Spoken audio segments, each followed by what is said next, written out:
Selamat pagi anak-anak yang dikasihi Tuhan. Sebelum kita memasuki pelajaran hari ini, mari kita merenungkan kebenaran firman Tuhan dan terlebih dahulu kita bersatu dalam doa. Kami bersyukur ya Allah untuk kasih setia dan pertolongan Tuhan dalam kehidupan kami.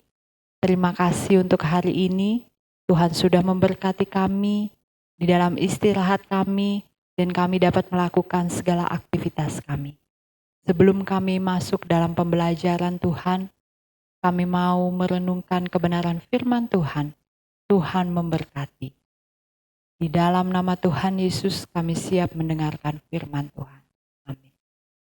Ya anak-anak, kita akan membuka di dalam Ibrani 11.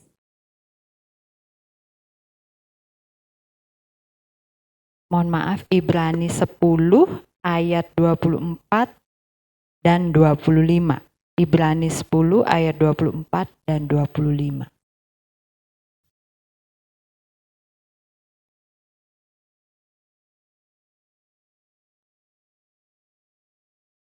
Kita baca bersama-sama, anak-anak di rumah boleh membaca juga kebenaran firman Tuhan, Ibrani 10 ayat 24 dan 25. Dan marilah kita saling memperhatikan, supaya kita saling mendorong dalam kasih dan dalam pekerjaan baik. Janganlah kita menjauhkan diri dari pertemuan-pertemuan ibadah kita, seperti dibiasakan oleh beberapa orang. Tetapi marilah kita saling menasehati, dan semakin giat melakukannya menjelang hari Tuhan yang mendekat. Puji nama Tuhan. Ya, hari ini Ibu akan menyampaikan kebenaran firman Tuhan. Kita akan belajar dari satu hewan, binatang yang mungkin ada di sekitar kita, yaitu belalang. Pasti anak-anak semua tahu belalang ya, atau pernah mungkin melihat seekor belalang ya. Mungkin sekarang jarang kalau kita tinggal di wilayah perkotaan, cuman untuk di daerah pedesaan itu belalang sangat banyak. Seekor belalang yang melompati melintasi ladang tampak sepertinya tidak ada artinya. Tetapi belalang ini ketika mereka bersama-sama, maka itu akan membawa dampak yang luar biasa. Mereka akan melahap semua tanaman yang dilewati oleh mereka. Ketika mereka sendiri, mungkin mereka tidak ada artinya. Ketika mereka bersama-sama, mereka akan menunjukkan sesuatu hal yang luar biasa. Belalang menunjukkan kekuatan ketika mereka bekerja sama. Ada juga ditulis di dalam kitab Amsal 30 ayat 27. Belalang yang tidak mempunyai raja, namun semuanya berbaris dengan teratur. Belalang yang tidak ada pemimpinnya, namun mereka bisa disiplin, mereka bisa bekerja sama, mereka bisa melakukan sesuatu hal yang hebat ketika mereka bekerja sama. Nah anak-anak, itulah pentingnya bekerja sama, itulah pentingnya persekutuan, itulah pentingnya kesatuan. Ketika kita bersama-sama, maka kita akan melakukan hal yang besar bersama-sama. Seringkali yang dilakukan anak-anak remaja adalah hal-hal yang negatif ketika mereka bersama-sama. Ketika sendiri mereka seolah-olah tidak bisa berbuat apa-apa. Ketika mereka bersama-sama, mereka bisa tawuran lah, mereka bisa melakukan hal-hal yang kejahatan yang lain lah. Tetapi hari ini kita belajar bekerja sama, melakukan hal-hal yang positif. Kita membangun kesatuan dengan melakukan hal-hal sesuai dengan kebenaran firman Tuhan. Apa yang dapat kita lakukan untuk menjadi kuat ketika kita bersatu, ketika kita dalam kesatuan, ketika kita bekerja sama? Apa yang harus kita lakukan sehingga kita menjadi kuat? Yang pertama, di dalam Ibrani tadi yang kita baca, di ayatnya yang ke-24, dan marilah kita saling memperhatikan.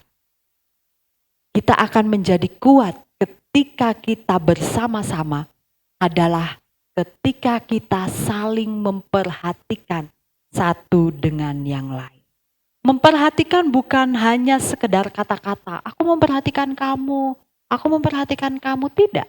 Tapi memperhatikan juga harus diwujudkan dengan tindakan, harus diwujudkan dengan perbuatan. Dan itu harus dilakukan dengan tulus, dengan ikhlas, tanpa mengharapkan imbalan. Ya, kita sudah belajar kata tulus. Tulus adalah tidak mengharapkan imbalan. Ketika kita memperhatikan teman yang sakit, kita memperhatikan dengan sukacita. Kita memperhatikan dengan tulus. Bukan supaya dia membalas di kemudian hari, tidak. Walaupun di kemudian hari ketika kita jatuh sakit dia tidak memperhatikan, tidak masalah buat kita. Karena kita sudah melakukan bagian kita dengan tulus. Mulailah dari lingkungan yang terkecil memperhatikan. Memperhatikan orang tua kita, apa ya yang bisa dibantu?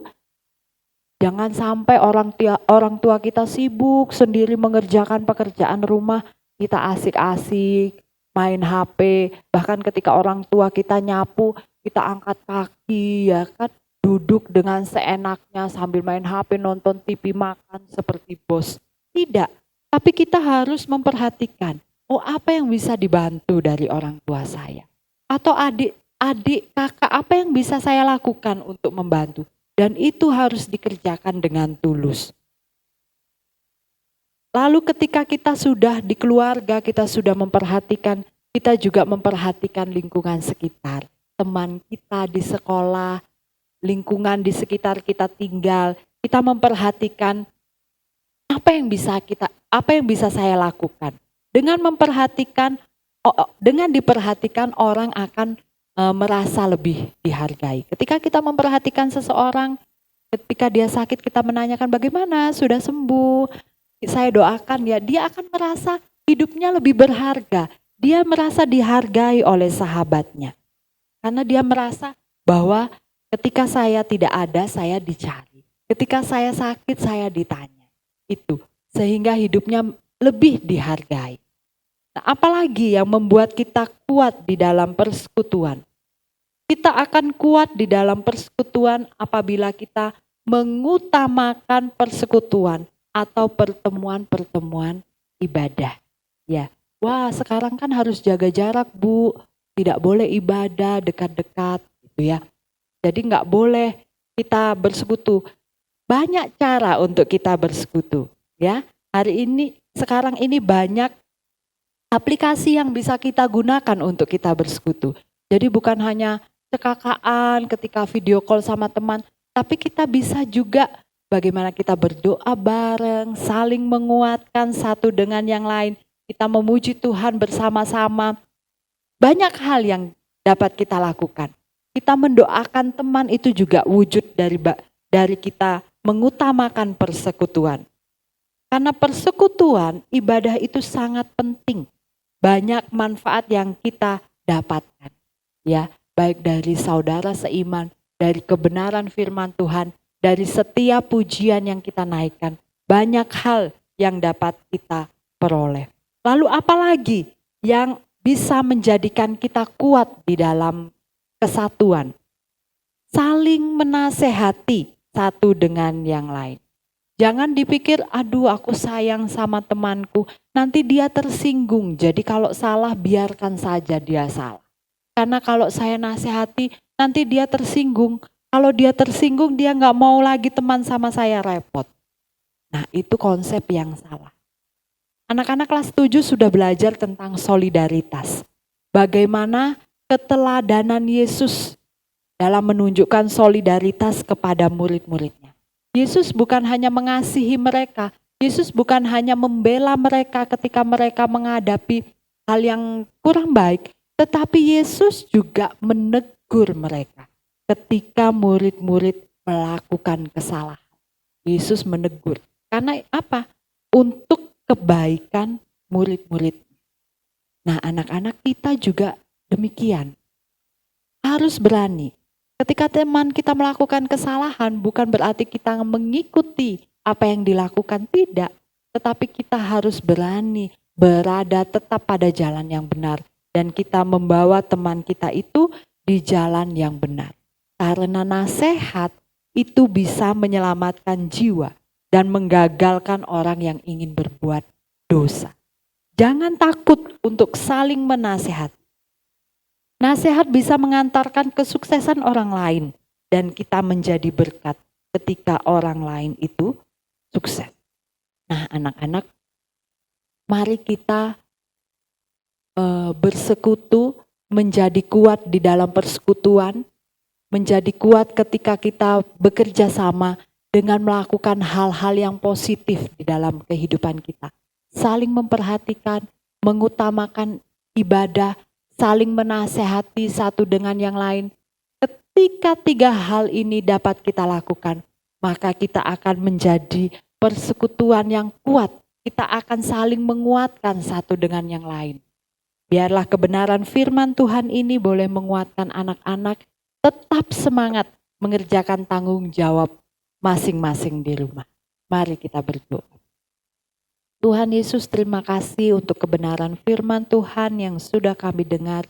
Tuhan Yesus sungguh baik di dalam kehidupan kami. Tuhan terus memberikan kami firman-Mu supaya kami dikuatkan setiap harinya. Dan saat ini Tuhan, kami akan mengikuti pembelajaran. Tuhan menolong, memberkati, sehingga apa yang kami lakukan dapat berkenan di hadapan Tuhan. Berkati juga kakak-kakak kelas 9 yang masih mengikuti PTS hari ini. Tuhan, Engkau juga beserta dengan mereka. Terima kasih ya Tuhan Yesus. Kami akan melakukan segala aktivitas kami bersama dengan Tuhan. Di dalam nama Tuhan Yesus kami berdoa. Amin. Puji nama Tuhan. Tuhan Yesus memberkati kita.